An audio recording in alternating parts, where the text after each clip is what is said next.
Are your IELTS writing task 2 essays losing marks because of weak introductions or conclusions? If your answer is yes, then you've come to the right place. Hi everyone, I'm Zubair, and in today's lesson, I am going to show you exactly how to write a powerful introduction and a powerful conclusion for your IELTS writing task 2 essays, step by step.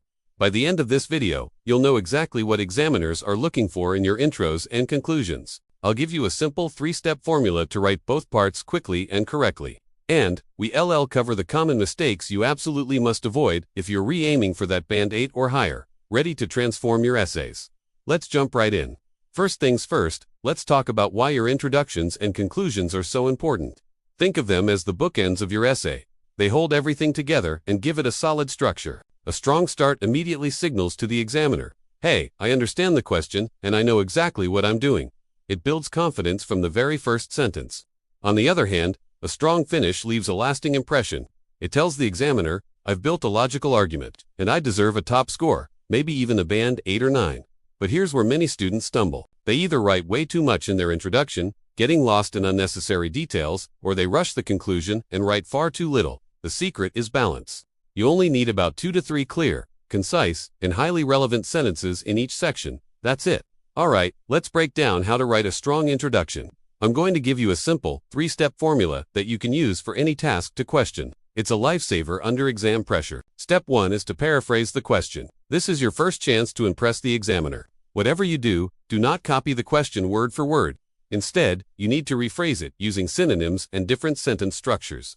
For example, if the question is, "Some people think that online education is better than classroom learning," a weak response would just copy that. A strong paraphrase would be something like, "Many believe that virtual learning platforms offer more benefits than traditional classrooms." See the difference?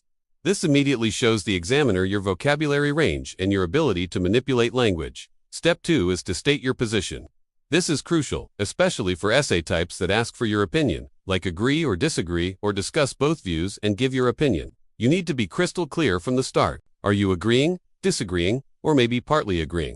Don't be vague. For our example, you could say, "I completely agree that online education provides flexibility, although it may lack personal interaction." This tells the examiner your main argument right away. Step 3 is to outline your main ideas. Think of this as a mini-map for your essay. Briefly mention what your body paragraphs will discuss. It doesn't need to be long-winded. A simple sentence will do. For instance, this essay will discuss the advantages of online learning in terms of accessibility and time management. This sentence signals to the examiner that your essay will be well-structured and easy to follow. So, let's put it all together. Our final Band 8 ready introduction would look like this. Many believe that virtual learning platforms offer more benefits than traditional classrooms. I completely agree that online education provides flexibility, although it may lack personal interaction. This essay will discuss the advantages of online learning in terms of accessibility and time management. Short, clear, and perfectly structured.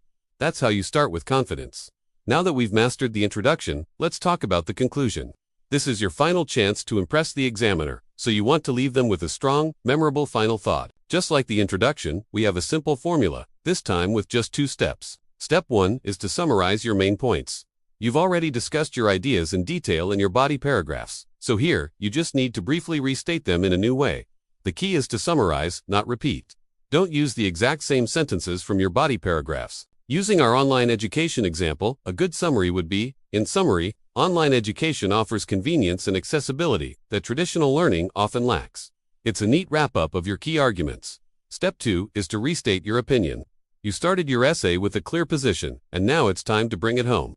Show the examiner that you have been consistent throughout your entire essay. You can use phrases like "therefore," "I firmly believe that," or "for these reasons." "It is my view that," double quotes for our example. You could write, "Therefore, I firmly believe that virtual learning will continue to play a vital role in the future of education."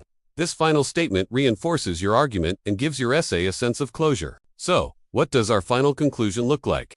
In summary, online education offers convenience and accessibility that traditional learning often lacks. Therefore, I firmly believe that virtual learning will continue to play a vital role in the future of education. Simple, clear, and perfectly academic.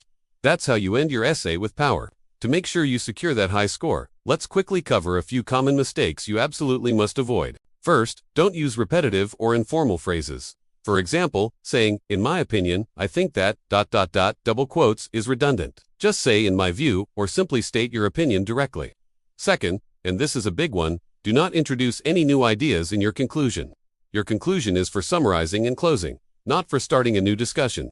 Bringing in a new point at the very end will just confuse the examiner and make your essay feel incomplete and disorganized. And finally, don't try to memorize entire essay templates. Examiners can spot a memorized template from a mile away, and it shows a lack of genuine language skill. Instead, focus on understanding the structure and the logic.